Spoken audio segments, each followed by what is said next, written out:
وتوفيت أكبر معمرة في الأحياء المحاصرة في مدينة حمص عن عمر يناهز 95 برصاص قوات النظام بعدما عانت الحصار والجوع لأشهر. بحب الثوار وبحب الله، بحب تو شفت واحد كأنه ابني، والله العظيم كأنه ابني أبو خالد. شو حالك يا عمي؟ خلاني وحدة يروح على ابن هذا ولاد ابني ولاد بنتي. نزار هذه الامرأة البالغة من العمر 95 عاما صمدت وصبرت بحصار خانق وطويل حتى نالت الشهادة برصاص قناص من قبل قوات الأسد. يا خيي الله يسعدك. شلونك؟ أبدا نصركم. الله يسلمك يا حجي. شلونك يا مو؟ يا هلا.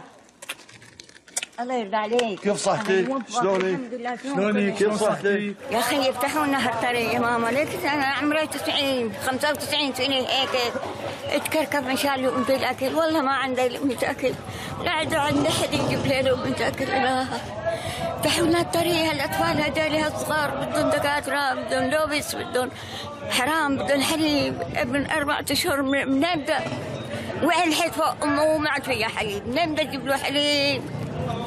والله ما عمل لا هذا طفل يا أمي، هون عليكم يروحوا هالأطفال هيك، أخواته هيك صغيرين بالزولط، حفايا عرايا. أنا عندي ضغط براسي، عندي سكري، عندي بدي أدوي، جسمي ما عاد في منه نوم، شخيت لا دواء ولا حب ولا كل شيء الله خلقه عملاه يا أمي.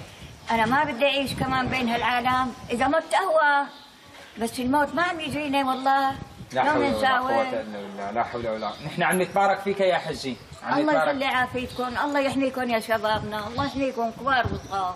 طلبت الغذاء، طلبت الدواء، طلبت بفك الحصار عن حمص ولم أحد يلبيها، لكن طلبت الموت فأكرمها الله عز وجل بالشهادة. كان معكم أحمد أبو لؤي، خاص للعربية.